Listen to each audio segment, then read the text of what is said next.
Hello and welcome to Awkward Family Conversations, an intergenerational discussion of topics of interest mainly to millennials and Gen Z Zoomers. Welcome. I am joined, as always, by my daughter Addie. Hi, Ed. Two notes of trivia about Addie today. Addie, trivia, Addie. It's like the third time you said that. The first thing is that you'll notice our lovely poster behind us. Addie did, yeah, very nice. Addie did if you're on video, of course, if you're on audio, you're missing the end of the world tour for Awkward Family Conversations 2020. We have a tradition in our family where we do gifts. We draw names and do a personalized gift. And this was Addie's gift to me this year. So very excited about that. And the other trivia about Addie is that she's very excited today because she filed her first income tax return as a non-dependent, which made her eligible for the stimulus payments. So she will be getting a very nice refund in, well, whenever they process it, which will be a few weeks. But she's very excited to finally benefit from all the things she's been reading about. Finally get that stimmy. Get the stimmy, as it is. So, hello, Ed. Hi, Dad. I'm so happy I finally had the opportunity to use the word stimmy, which is the worst thing to come out in 2020. That's a high bar. Well, I'm here with my dad, Rhett, who also in the vein of Christmas present trivia, each year my sister, Callie, his other daughter, buys him reading glasses, which he's wearing or was wearing today, but took off because apparently he'd never seen his reflection in them. But I think he looks like a 50s librarian. I think you should try him on, and we should get viewers' opinions on this since they're right in front of you. Well, so not all of it, yeah. So our viewers, if you're watching this on YouTube, you're in for a treat. And I have to say, I wear these glasses because of all the glasses I've had. And I've had dozens of cheaters. Basically, I need cheaters. I wear contacts, but I need glasses to read. And these lenses, for whatever reason, are the best I've ever had. Everything is very crystal clear. I don't get headaches. They're comfortable to wear. I don't know. And they're just the best glasses, but I can't really wear them in public because, well, you'll see.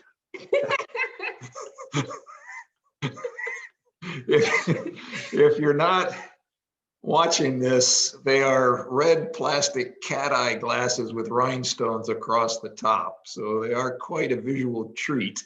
But I will tell you, I typically wear them down on my nose so I can look over the top of them.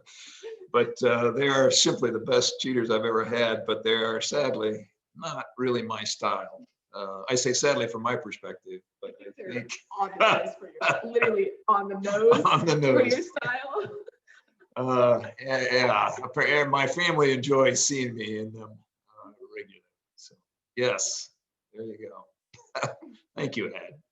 Very nice. What's our topic for today as we close down season 2, our season of health? Well, today is a fitting last topic for the season finale, which is how do I ask for help when I need it? And the dog is currently asking for help. Yeah, the dog is asking for help. Yeah, Dawn, who usually takes care of the dog, is off on a walk and left us with the very demanding pet. So if you hear any whining or whimpering in the background, that's what it is. Could also be me. Roxy is making herself heard. So yeah, so interesting. Yeah, she is that. Yes, and the other half of the who's better, cats or dogs discussion. Yet to address. Well, I'm not sure that's entirely true.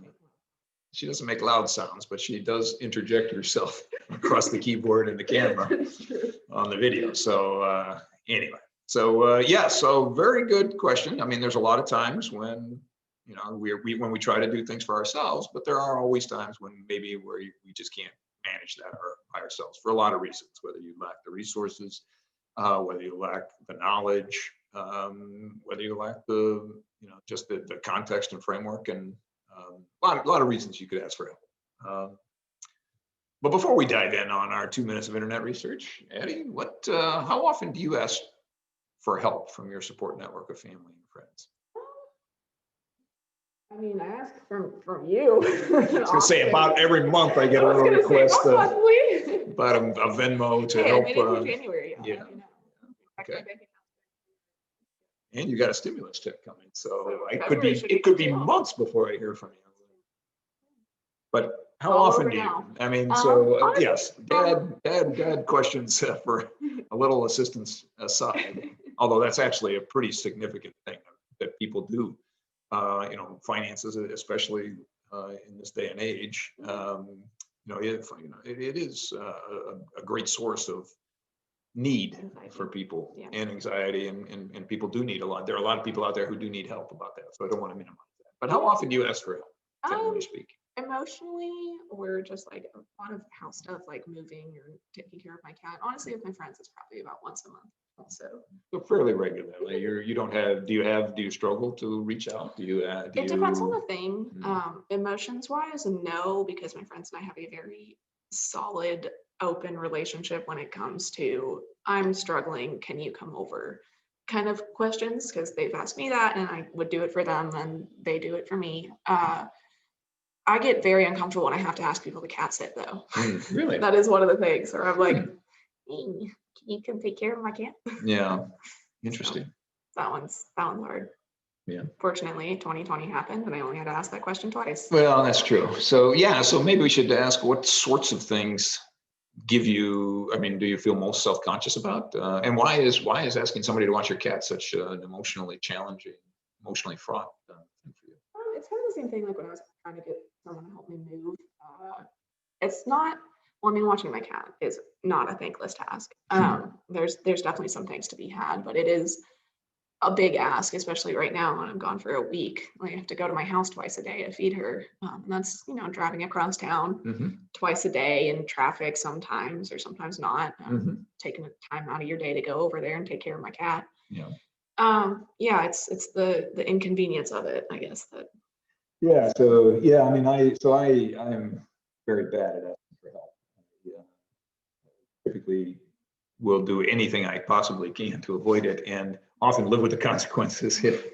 If I can't manage it myself, I'll just say, well, that's just the way it is, when things could be easier if I did reach out more. It's been an issue with my mother and me I've been a source of great frustration through the years for her, because I don't ask for help. I typically do things just myself, or I go without. And there are times when I don't need to go without. And yeah, I mean, it's an interesting thing. And when in doing our 2 minutes of internet research this week, it was interesting to see, just all the different ways, different places that you could ask for help. When you're at work, do you have problems asking for help of your colleagues? No, not at all. Yeah. So okay. Depends, actually. When I was working in audio, it was very difficult, because there was definitely like a culture of you should be able to do this on your own. And I'd be like, I've never seen this microphone before in my life. Right. But with animal care, and again, this is definitely something we said for women-dominated fields versus male-dominated fields. It's a lot easier to ask for help, because when I ask my female colleagues for help, they're like, heck yeah, let's go, which is great. But this reminded me of a study that I read in this fantastic book called Text Me When You Get Home, Evolution of Female Friendships, that female rats have an additional fight or flight response that differs from male rats, in that they tend to run to the nearest group of more rats, and they tend to take care of each other. And they'll go quicker to lick each other's wounds than to just run away from the danger, and they'll make sure everyone else, all the other rats, are safe. Which is well, the research does. I mean, it was interesting because there wasn't a lot of quantitative research on this topic. I'm pretty good with Google, and I did try a number of different searches and could not get any data on, what are the topics that people ask for the most help with, what proportion of people ask for help. There's just a dearth of information about those quantitative quality, how to quantify this particular thing. But on the other hand, there was tons of qualitative information. And psychology, sociology, the softer social sciences, although social sciences are right full of statistics usually, but because economics is a social science after all, and it is chock full of stats. No, it is not. No, it is not. But it is behavioral. It is a behavioral science, as is sociology and psychology. And in fact, there was a couple of resources that I used more extensively in this research this week. Psychology Today is a great resource, had a lot of information, a lot of articles, a lot of blog posts, a lot of information on the issues around asking for help. And M. Nora Bouchard, who wrote Mayday, Asking for Help in Times of Need, was also quoted quite extensively recently because of all of the pandemic that's we've been dealing with for almost the past year. I guess it has been a year now. Wuhan today celebrated its 1-year anniversary. The first birthday of COVID. Well, Yay! yeah, just marking the occasion, although in Wuhan, things are pretty normal. They've been able to pretty much stamp it out. We won't go down that rabbit hole, but anyway, it was interesting to know that for the last year, of course, we've been under stress individually, as family units and friendship units, because we've been forced into far more isolation than usual. And then layer on top of that the health stress and the anxiety and the fears and just the things that we have to deal with. And then on top of that, the economic stress that's been created by the pandemic. So there's a lot of people out there who need help. And so this has been a very big topic over the past year. So there was no shortage of resources to use. But, one of the things as I was thinking about this and reading articles about it, both from, asking for help, but also offering help. And we have kind of a hardwired imbalance. There is this altruistic part of us, of everybody, of human nature that takes care of people, the nurturing part. And it is true that most researchers felt that women were more likely to offer help than men were, and more likely to ask for help than men were. Hard to know. I mean, I'm not suggesting it's innate, although it could be. Probably partially both ways, right? It's just what proportion. But I think probably it's more learned behavior than anything. But but that's just an opinion based on zero. Well, as someone who's read a lot of sociological research. Yeah. Well, yeah, but you don't know whether. I mean, sociologist says that this is the case, but we don't know why. There is a lot to be said for professors. Right. And if you grew up in, like I did, in a household, I didn't grow up in the Midwest, but I grew up in a household of Midwesterners, and there is the sense that you've got to take care of yourself. That frontiersman ethic of it's only us out here, right? And you need to take care of everything yourself. We don't ask for help because people may not be around to do it. So you better be able to figure it out yourself. That's certainly an ethic that runs through my family. Both mother and father, and growing up on farms where the nearest help was a half mile away. So if something happened, some emergency happened, you really were on your own, at least for a short period of time. You had to get through that part. But then there was also the pride thing, about being, and just the human nature, right? I mean, self-esteem is a challenge.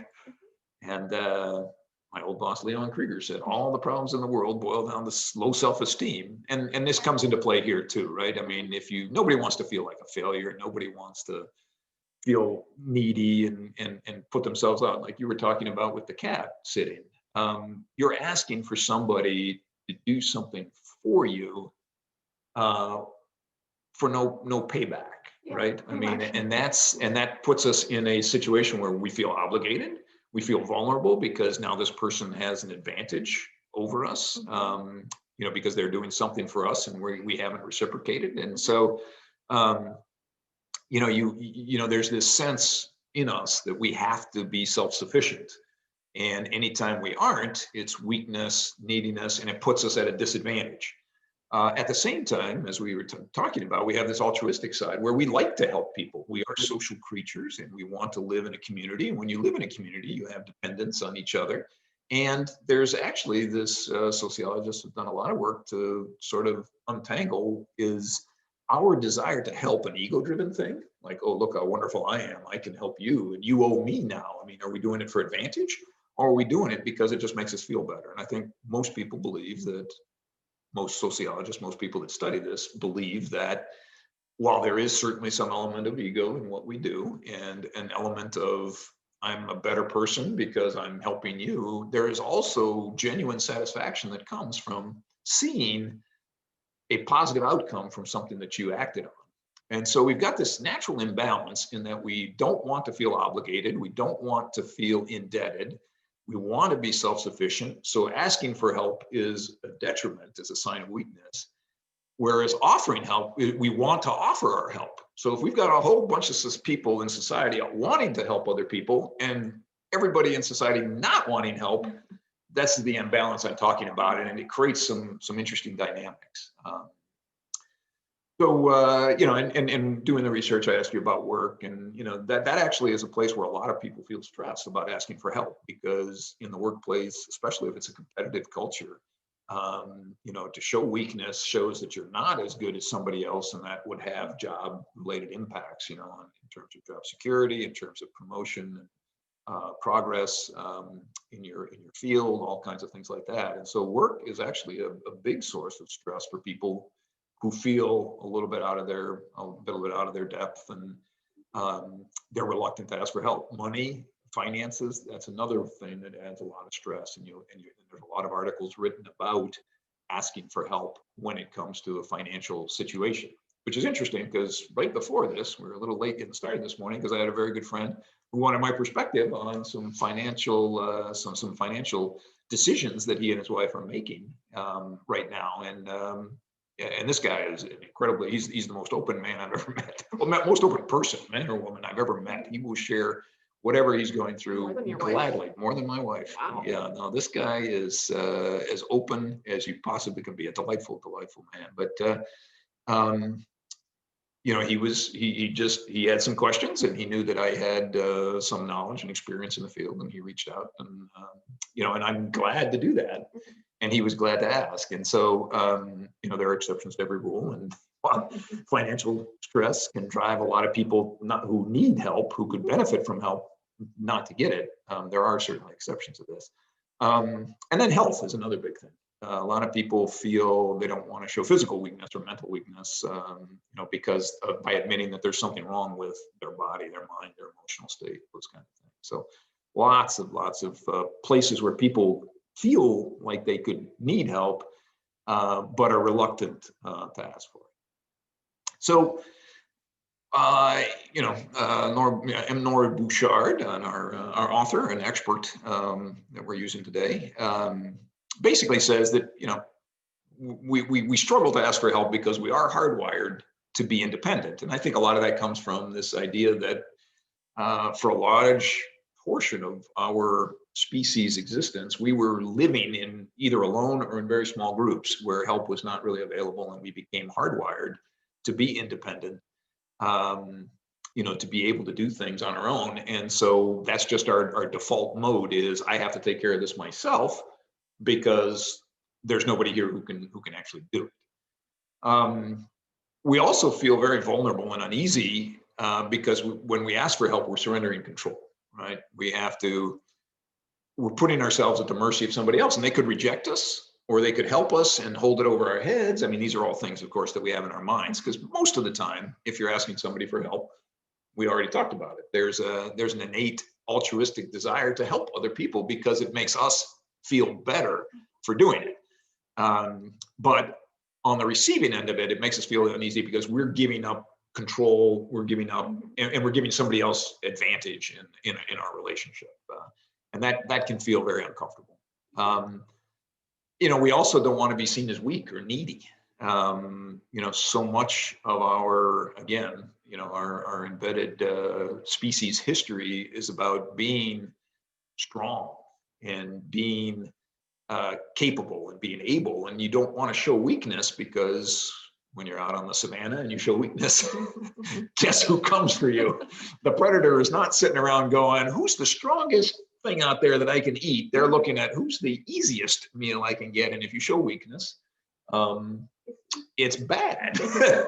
It has practical. Now, I don't know that we live in that kind of environment anymore, but it's still, we have that residual feeling inside us. Part of, again, our hard wiring is we don't want to be needy. And there's a shame that comes with that too, right? The feeling that I'm not sufficient, that I'm not enough, that I'm not, that I'm just not worthy. And that helps or that hinders us from sort of recognizing, I could really benefit from some help here, and let me see what I can do. And then finally, the fear of rejection, right? I mean, you're afraid that you show weakness, you show vulnerability, and somebody's going to say, "Too bad, no, I'm not going to help you. You're a loser." And that's we avoid a lot of things in life because we're afraid we're going to hear the word no, and we will on occasion, but most of the time, I would say, and certainly in my experience, whenever when on those rare occasions when I have asked people for help, they've been more than happy to give it to me in more abundance than I would have I'd even hoped. And again, that's because we want to help. As a species, we're also hardwired to help our fellow people, and so we are pack animals. We are, a tribe. It works. So, in fact, one of my idols, Martin Luther King Jr. It's appropriate because we just celebrated his holiday earlier this week. One of the best quotes I've ever heard, and he had many of them, but life's most urgent and persistent question is, what are you doing for others? And when we honor that thought, we feel better about ourselves. And I think that helping other people is really at the core of our happiness. And how do you navigate that? How do you balance those conflicting ideas that I don't want to ask for help, but I want to give help? And obviously, if everybody felt that, it would be really screwy. And that's probably part of the reason that it is really screwy and that it feels really bad. But this author Bouchard really suggests that try to make it less of a transaction and more of a conversation. So maybe instead of asking for help specifically on, geez, can you lend me $20? How about starting the conversation with, hey, can you help me think through this? So you're not jumping to the solution. You're not jumping to the ask, an outright ask. What you're doing is engaging in a conversation. You're asking for help, but only in how to think about a solution.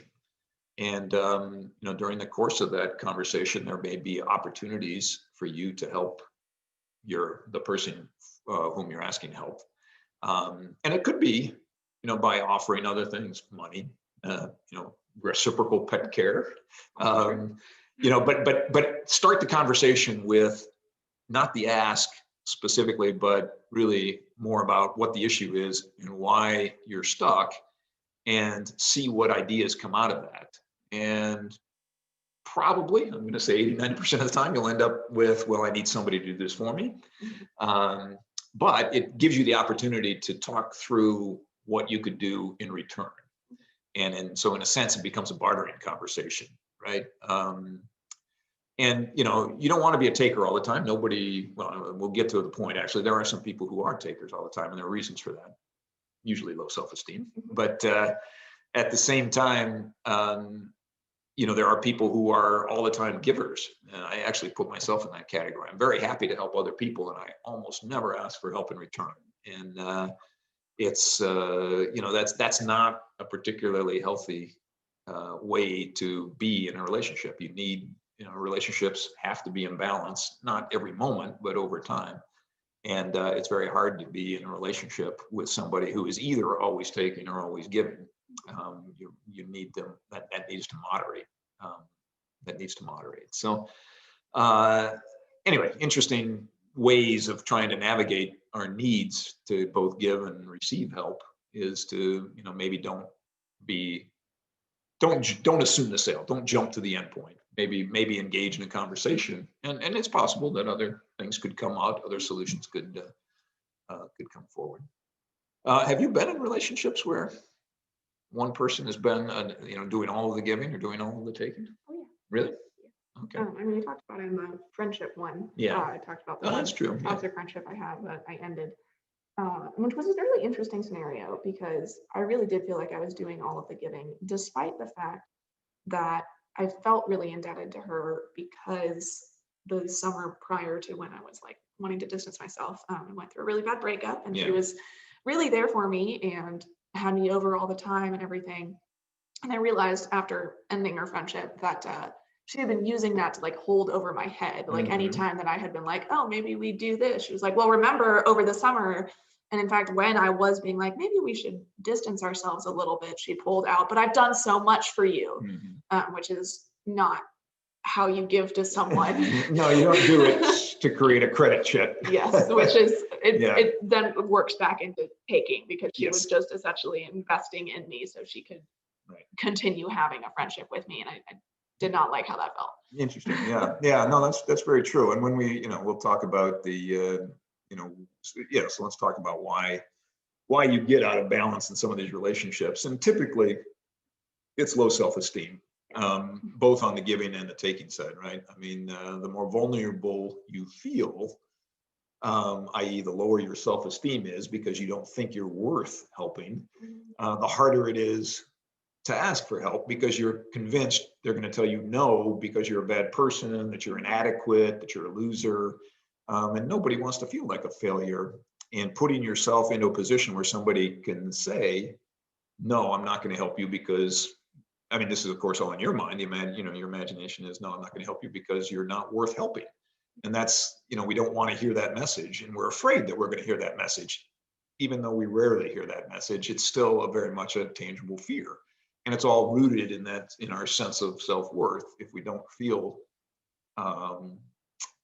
strong and worthy, and then we're convinced that we're not good enough, and that people won't invest their time and energy in our relationship because we're just not worth it.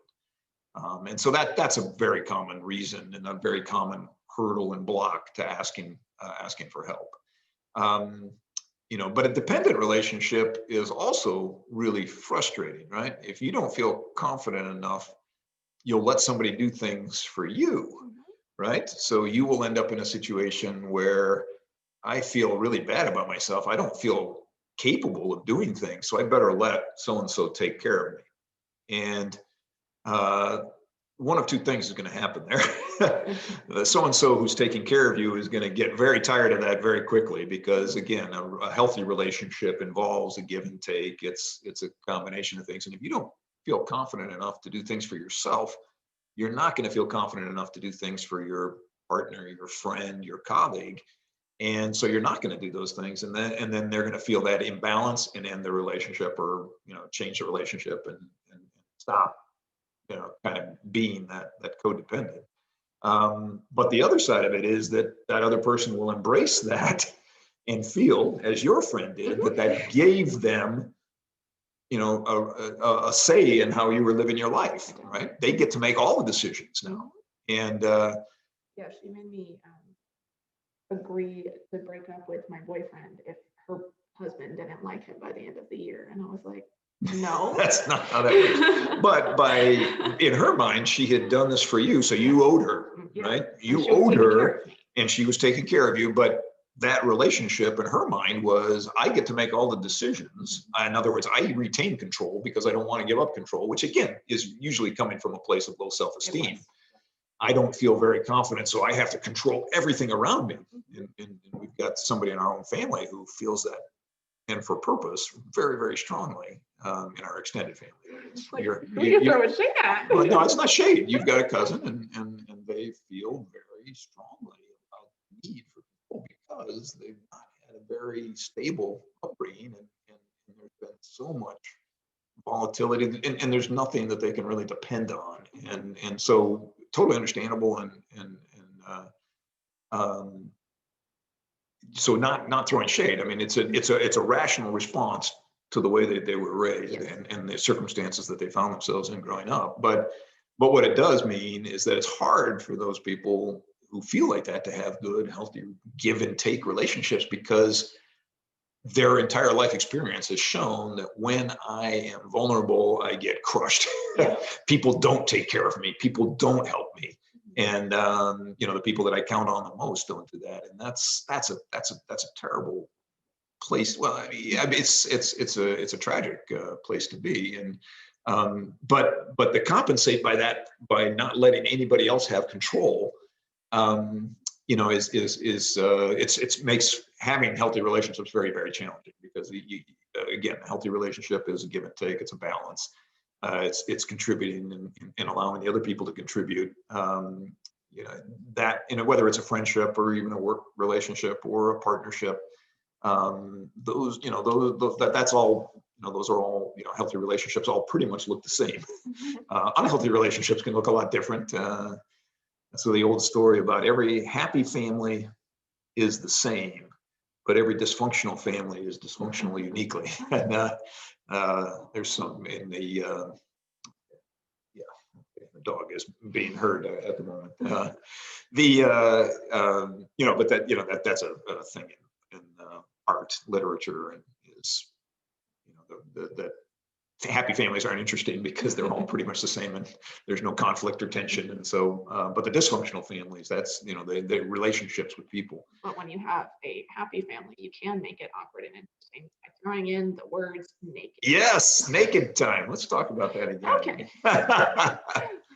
So anyway, you know, these relationships that are out of balance, whether because, you know, either the person who demands control is got low self-esteem, or the person who's giving up control has low self-esteem, or you know, for whatever reason they just don't feel confident or capable.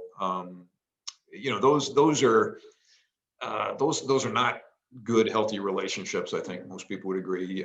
People might find themselves, the people that have low self-esteem and don't trust themselves to make decisions, can find people who have low self-esteem and want to control the environment, and it can work, but I'm not sure we'd all agree that it's healthy and that it's a reciprocal relationship. So, We don't all agree on yeah, you know, so, you know, if you don't, you know, if you don't want to make the effort yourself, you know, you're going to let other people do it. And this is kind of the laziness piece, right? I mean, there can be people who are just emotionally lazy, who are kind of like, or just are like, you know what, that's too much work and I don't care enough about it, so I'm not going to do it.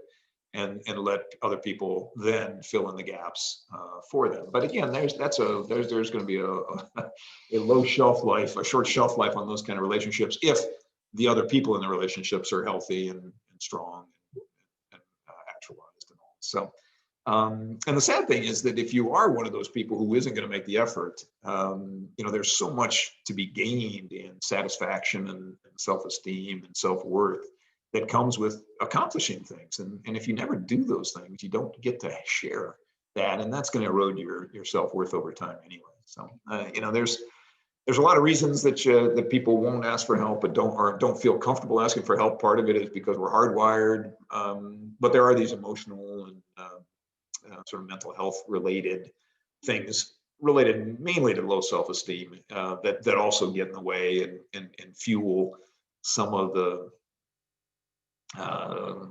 you know, some of the challenges that we all feel when it you know, when it comes time to just say, you know what, I can't handle this on my own. I'm going to need somebody to step in and give me a hand. But where do you find yourself feeling the most need for help?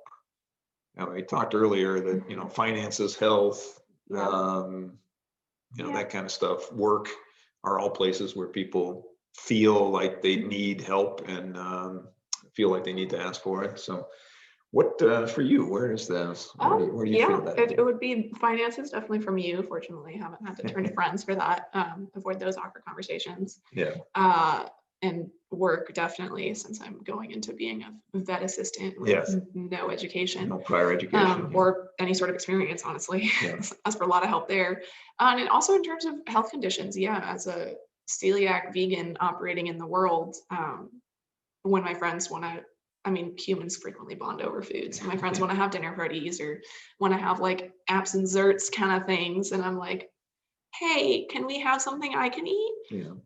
Or don't ask, and I just bring my thing, which is typically how it goes. And then they feel bad because they're like, oh my God, I don't have food for you. And then everyone is sad. If you told me or reminded me, then I could have handled it, because it's just as easy to buy veggies with a hummus as opposed to a sour cream chip dip or interesting. And I think so I mean there, as we talked about, I mean, basically anything you can possibly think of, there's an opportunity for somebody to feel like I need a little bit of help. So as I mentioned, there is no way to kind of get a sense for the proportion of people who ask for help on finances or need help on finances, or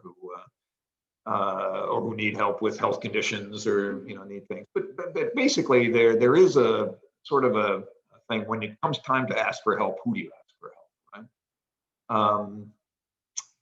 Do you ask your friends or family? I mean, that's typically where we think to go for help, right? And sometimes that's the right place to go.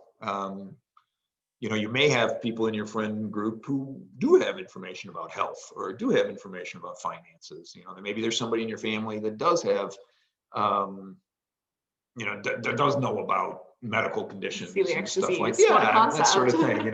So, so I think, for me, the way to kind of say, okay, well, who should I ask for help? Because remember that there's tons of resources out there as well. And with Google, we have massive amounts of knowledge at our fingertips. But I think when you're asking for help, you really need to think a little bit about the type of situation you're in. And for me, it comes down to the thought, look, is this specific to the way I am? In other words, is knowledge about me important to the solution here? Does somebody need to know me? Does somebody need to get me? Does somebody need to have some insights into me in order to be effective in the help that they need to get? And so a lot of times this is around relationships. This is around life direction questions. Because I could ask for help and say, oh, I really need help around a career or a job decision. Well, okay, is it something about executing on the job? Or is it something about fulfillment in what I do? Two different, same, two different people to ask. Right, two different people to ask, or many different potential people to ask, right? If it's a job related thing about how do I execute this, then somebody at work who's a colleague would be great.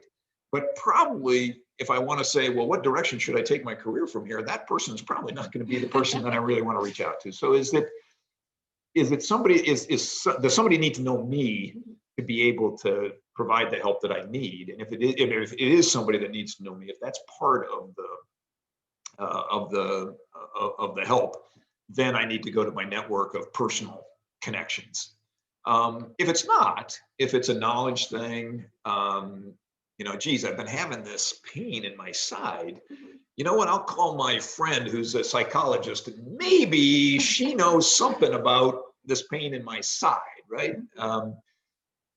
She might, and we have doctors in our family, and we have doctors in our friend group. We're very blessed in the sense that we've got several doctors in our friends in our family network. But and we do leverage them when we can. Whenever we have a question about vet stuff, we call you. Now, but you're also at the beginning of your career, and your knowledge is not super wide. My knowledge is typically, it's fine, or go to the vet. Yeah, well, that's what right. I can do for you. You tell us, yeah, okay, this is, I've seen this in my 6 months of being a vet tech. This is something I see a lot, so I feel confident answering this confidently. But you're also, you also say, gee, I don't know about that one. So, go talk to an expert. Or I do know about that one, and you should go to the vet. And you should still see the vet. But the point is that you want, when you ask somebody for help, you want somebody who's going to be able to give you help, right? And that means that you're, you need to know what you're asking for and the type of thing you're asking for. And friends and family, for those things that are personal, that matter, the person you are matters in the answer, then that's the right way to go. But if it's just general knowledge stuff, maybe that's not the place where you want to go. Maybe you want to go to experts. Maybe you want to go to friends of friends.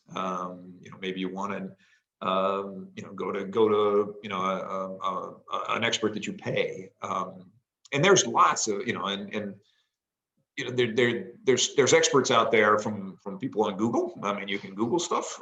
Be smart. Be a little skeptical about it. Try to multiple source. Don't take one answer off the internet ever. But look to reputable sources.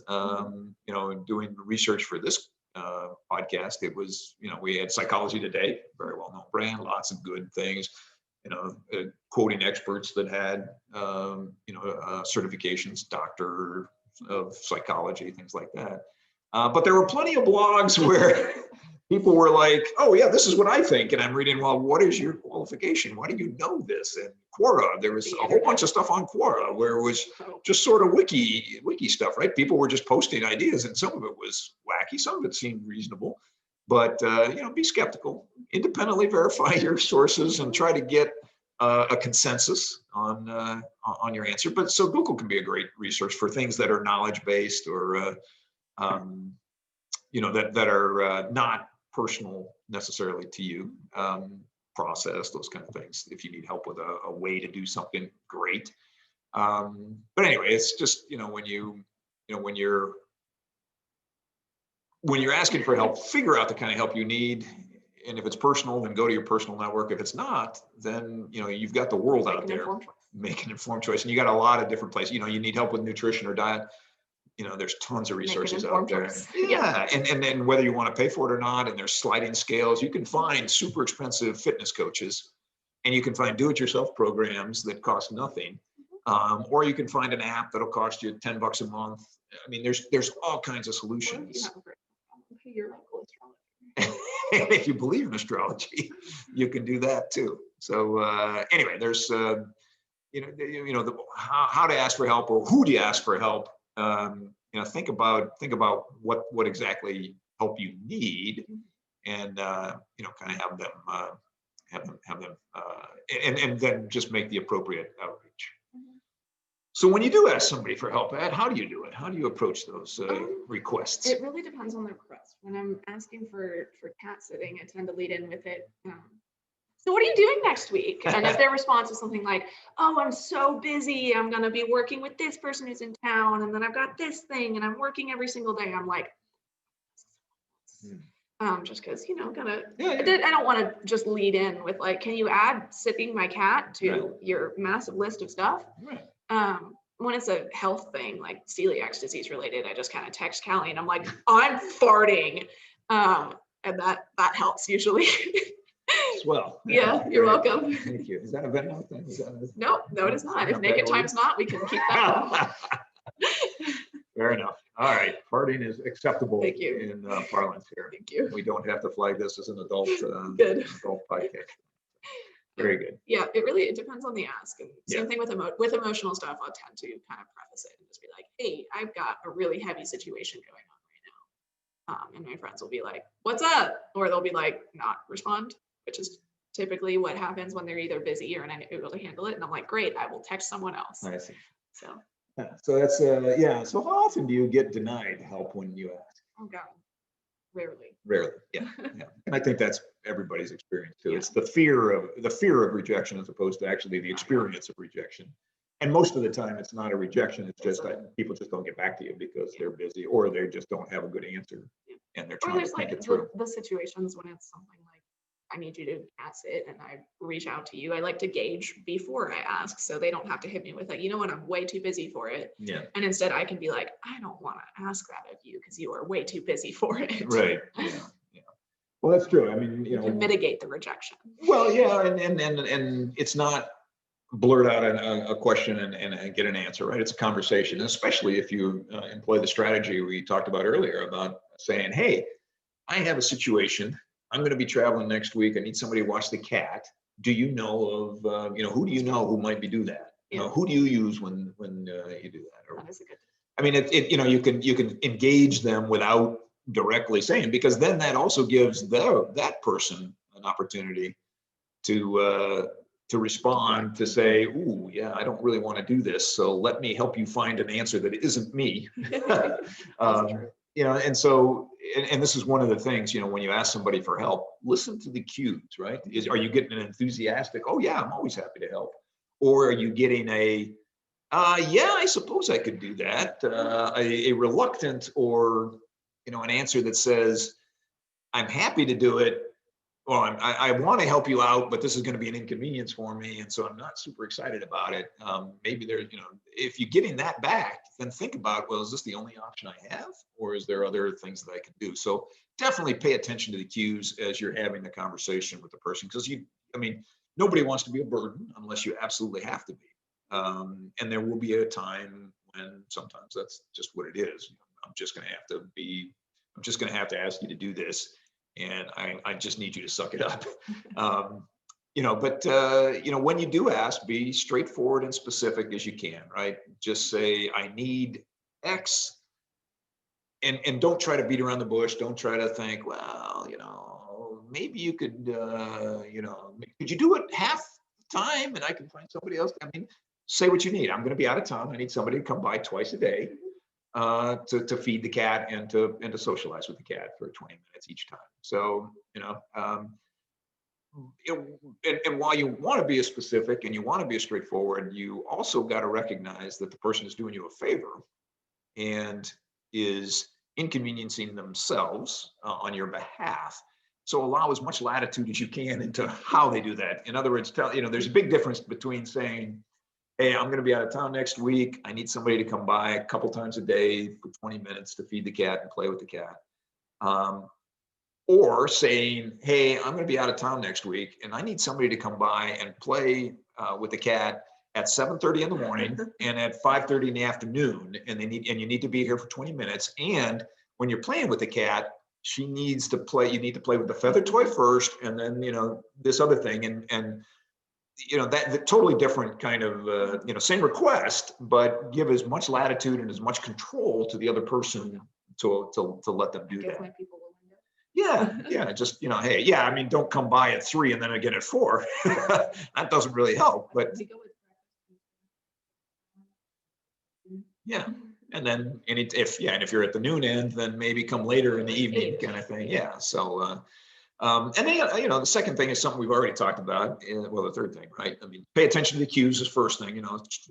Test out whether you're getting an enthusiastic or a reluctant agreement. And adapt as you can. Be straightforward and specific. Don't beat around the bush, and because all that's going to do is lead to confusion. But give the person you're asking as much discretion as you can, as you can give them, and still get the help that you need. Third thing is rely less on the obvious people that we talked about. Don't always be going to the same person.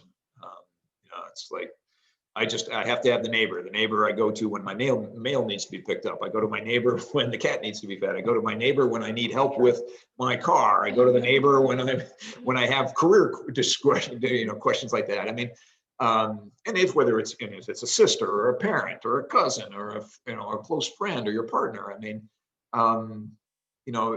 sometimes people like we talked about need to know you to be able to give good help. But sometimes they don't. And so, use the help that's appropriate and spread it out as you need it, so that you get the help you need without sort of overtaxing or going to the obvious people time and time again. Think about what help you need and who could give that to you, and then just try to load balance that as well. Asking for help is always better if you can do it in person and in private. Don't embarrass somebody or put somebody in the spot by, forcing them to answer in front of somebody else. And to the extent that you can sit down and meet with them face to face, respect them. This goes back to respect being such a key foundational piece of any relationship, is respect them enough so that you're not going to embarrass them. You're going to give them the chance to respond appropriately. While still getting your ask out there, and you may feel uncomfortable asking for help, in an in-person relationship, right? I mean, if you've got a sexually transmitted disease you're trying to figure out, you may feel awkward asking your parent for something like that in person. If you're asking for money, sometimes that can be. I'm just thinking of awkward things that might make you feel self-conscious from an in-person standpoint. So maybe having the phone, basically use be as intimate as you feel comfortable, the most intimate that you feel comfortable being for the help you're asking. In all honesty, I really like the text method because it is private. If you just text your one person, then you also give them like the ability to respond on their own. Because I always like it better when my friends ask me for help via text, because then I can kind of figure out what you can process. Yeah, and I can have if I have a reaction that's anything less than yeah, totally, I can kind of sit with that and be like, is this because it's just inconvenient, or do I genuinely not want to do this thing you're asking me to do? And then I can think of a nice way. Yeah, and that's the asking for help part as opposed to the delivering for help part. Yes. So I can see that. And Well, I'm a it's big a- fan of yeah, text myself because big then fan of the text ask. I don't actually have to initiate any kind of competition. So, but anyway, but yeah, find the most personal way to interact, the most Definitely intimate private. way. Private is definitely the move. Yeah. And if you want to do a single text thread. Right. And the last thing, when you ask for help is when you thank the person a lot. So thank them when they agree to help. Mhm. Thank them when the need has been met, and then thank them again the next time you see them for doing it. Those, kind of 3 thank yous is an appropriate amount Yeah. of thank you for help, and offer to reciprocate if you can, and if you feel comfortable doing it, and if it's appropriate to do that. Hey, let me know when I can help out. And maybe that can be part of that the discussion up front when you're asking for help. It's like, hey, if you do this, if you're able to do this for me, by all means, feel free to reach out and let me know how I can help you in similar ways or in other ways that you need help. And that kind of thing can actually strengthen your relationship, right? I mean, a relationship really is about give and take. And if, we have to be able to take to allow somebody else to give, and that strengthens the relationship, and then to reciprocate brings that relationship back in balance. And now we've shared 2 experiences where you've helped me, you've done something that you didn't have to do to make my life better, and then now I've done something back to you, and that's that builds trust, which again, my friend Bella, actually, when she had to go home for COVID, she went back for spring break and then got stuck up there, but was still paying rent for her place in Nashville, despite not living there anymore. Right. But her lease was coming up on an end, and me and one of my other friends just she asked, and we went over and cleaned out all of her stuff, and she was real thankful for it. But it was one of those situations where every time she was like, "Oh my God, you didn't have to do that." I was like, "You didn't have to." I didn't, she's right, but didn't. also I know that she would have done it for me. Right. So it was like, you don't owe me. Right. I know that I can come to you in this situation. That did actually establish a new level of trust in our friendship, because she was like, "Yeah, I totally would do this for you." Right. Well, and you demonstrated that you were willing to sacrifice your time and your energies to do something for her.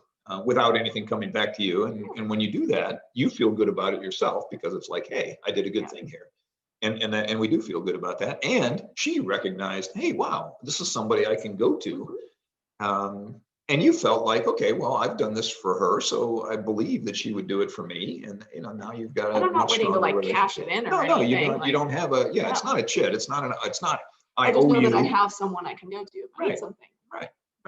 And it's not about, well, she owes me. It's about, I know she would help me, and because she said so.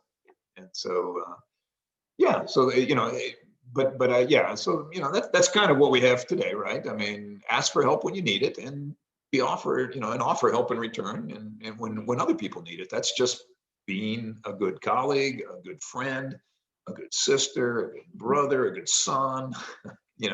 A good aunt, whatever. Just do that. Be willing to take help and be willing to give it, and recognize that we do have this imbalance. We have a much higher threshold for asking for help than we do for offering help and giving help. But recognize that that's true of the people we're asking for help as well. And you don't want people to help you if it's going to hurt themselves, but and you need to trust that they're going to tell you if that's the case, because again, you don't want to be in a situation where they feel like you owe them or you feel like you owe them, because that's not a healthy relationship. It needs to really be in balance. So that's what we have. I don't think we've got any follow-up items, and since we decided farting was not a bad word, we have no Venmo that needs to be exchanged either. So why don't you wrap us up here, Ed? This is our season finale for season 2. We'll be back in a couple of weeks with season 3, where we return to the workplace, a more practical and actionable look at issues that confound us. It's really, really formal way of putting that, Dad. You didn't have to read it word for word. Yeah, well, I did. So that's where we're at. That's where we're at. Yes. In the meantime, you can find us on YouTube at Awkward Family Conversations, on Facebook, however you search for things on Facebook, Awkward Family Conversations. On Twitter at Awkward Family C1, and wherever you get your favorite podcasts at Awkward Family Conversations. Bet you didn't see that one coming. Yeah. let us know what you think. Keep asking those questions and suggestions and DMs, comments, and of course, just our personal phone numbers, because that's a thing that all of our listeners have. We think. So, It's yes, true. indeed. So season 2 now in the books. Thank you for Indeed. joining us. Thank you, Ed. Eddie will Also be for going back. literally joining you. Yes, Eddie will be going back to Nashville, so we'll be back on the split screen for those on video. And the back- superior audio intern will be there. And the audio intern will be back at it with us when Andy returns home to Nashville. So very good. All right, Ed, I love you. Yeah, you do that.